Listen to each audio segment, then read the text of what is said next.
যুক্তরাষ্ট্রের রাজনৈতিক ইতিহাসে নতুন দিগন্ত উন্মোচন করেছেন জোহরান মামদানি। মাত্র ৩৪ বছর বয়সে নিউ ইয়র্ক সিটির মেয়র নির্বাচিত হয়ে তিনি হয়েছেন শহরের সর্বকনিষ্ঠ প্রথম মুসলিম ও দক্ষিণ এশীয় বংশোদ্ভূত নেতা। ১৮৯২ সালের পর থেকে এমন ঐতিহাসিক পরিবর্তন এই প্রথম দেখা গেল নিউ ইয়র্কে। ডেমোক্রেটিক পার্টির প্রার্থী মামদানি শুরু থেকেই পরিবর্তনের প্রতিশ্রুতি দিয়েছিলেন। নির্বাচিত হওয়ার পর তার প্রথম ভাষণেই তিনি বলেন, নিউ ইয়র্কবাসী পরিবর্তনের পক্ষে রায় দিয়েছে, একটি সাম্যের শহর গড়ার পক্ষে রায় দিয়েছে। তিনি আরো বলেন, বন্ধুরা, আমরা একটি রাজনৈতিক রাজবংশকে উৎখাত করেছি। আজ নিউ ইয়র্কের নতুন জন্ম হলো। নির্বাচনী ফলাফল ঘোষণার আগেই শহর জুড়ে উল্লাসের আমেজ ছড়িয়ে পড়ে।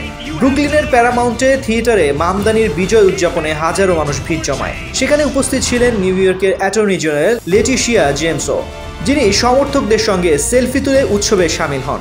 অন্যদিকে রিপাবলিকান প্রতিদ্বন্দ্বী কার্টিস ক্লিওয়া পরাজয় মেনে নিয়ে বলেন, মামদানি ভালো করলে আমরা সবাই ভালো থাকব। প্রাথমিক ফলাফলে দেখা যায় মামদানি পেয়েছেন ৫১% ভোট, যেখানে প্রাক্তন গভর্নর অ্যান্ড্রু কুয়োমো পেয়েছেন ৩৯%। শহরের সিটি বোর্ড অফ ইলেকশনস জানায়, এই নির্বাচনে ভোটার উপস্থিতি ছিল ১৯৬৯ সালের পর সর্বোচ্চ, প্রায় ২ মিলিয়ন ভোট। নিউ ইয়র্ক সিটির মেয়র নির্বাচন সবসময় যুক্তরাষ্ট্রের রাজনীতিতে বিশেষ গুরুত্ব বহন করে। বিশেষ করে সাবেক প্রেসিডেন্ট ডোনাল্ড ট্রাম্পের নীতির বিরুদ্ধে এই নির্বাচন ছিল প্রতীকী প্রতিরোধ। ট্রাম্প নিজেও ভোটারদের আহ্বান জানিয়েছিলেন মামদানির বিপক্ষে, এমনকি হুঁশিয়ারি দিয়েছিলেন মামদানি জিতলে নিউ ইয়র্কে ফেডারেল অর্থ দেওয়া হবে না। কিন্তু সব প্রতিদ্বন্দ্বিতা অতিক্রম করে জোহরান মামদানি জয়ী হয়েছেন এক ঐতিহাসিক ব্যবধানে।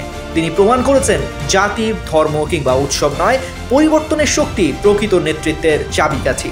তার এই বিজয় শুধু নিউ ইয়র্ক নয়, বরং সমগ্র আমেরিকার জন্যই এক নতুন সম্ভাবনার প্রতীক।